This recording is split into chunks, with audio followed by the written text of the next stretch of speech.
to start putting the intake back on, and I thought I had a brand new intake gasket kicking around somewhere, and I also thought that the parts store was going to be open today, but I was SOL on both of those, so this is something I would never recommend for anybody to do, but I'm going to be reusing the old intake gasket, and just because I couldn't get to the parts store on time and I don't feel like rushing all the way into town yet, so this is what it's going to end up with. I'm running short of time, and so a lot of this is going to get put together for now until I can tear it down and make it better.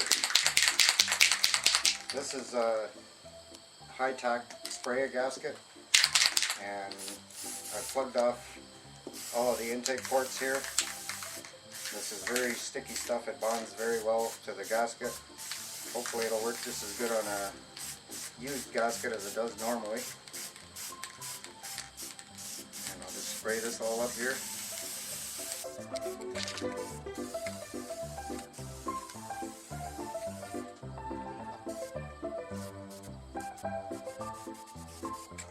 dries pretty quick. So now there's a few imperfections on the gaskets that I'm going to be reusing, and got this aviation glue, so the spots where it looks like it's going to be possibly leaking, I'm just going to give them an extra little bit of this. Hope I'm doing the right side. Yep.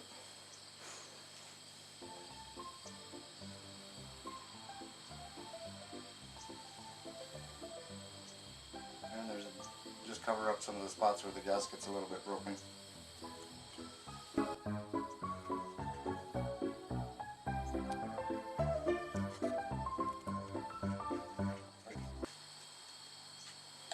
Whoop, got one on.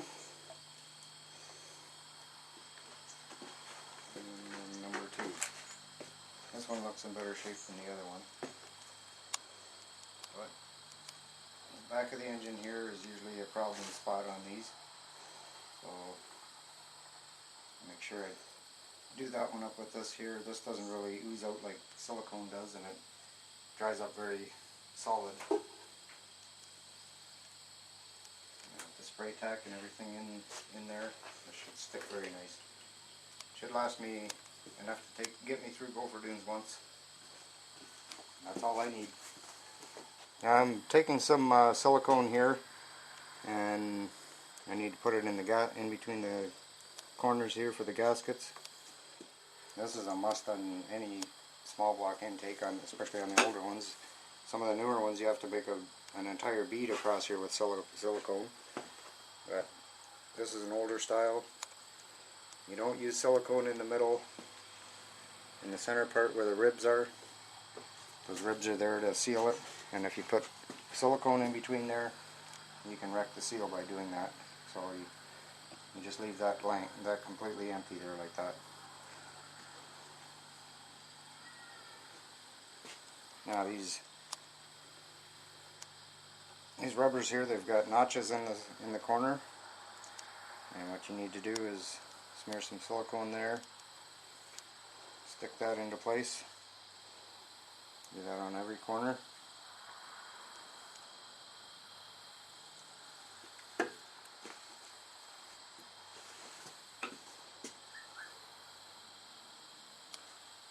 Yes.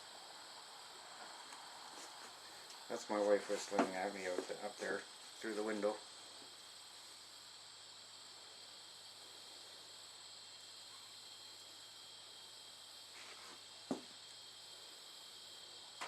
Alright, all four corners are done.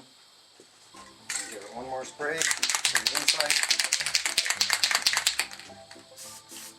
Just simply because this is a used gasket, and I just want to make sure I get as much seal on it as possible.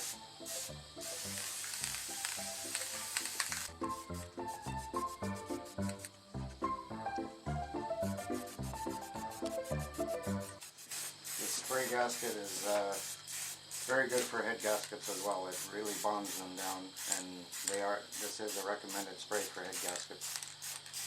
And it's high-tack spray gasket.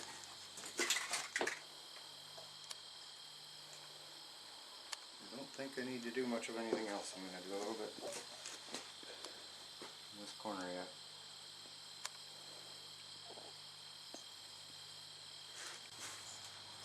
Get my intake. I've already cleaned off all the gasket areas there on the bottom. And this one's cast iron, so it's got a fair amount of weight to it. And you don't want to shift the gasket too much when you put it in place, so you got to be very careful to set it on properly the first time. And you really especially have to be careful of these rubber seals on the ends. Make sure that they don't squish out. They have little tabs on there, so you can usually see when they're still in place.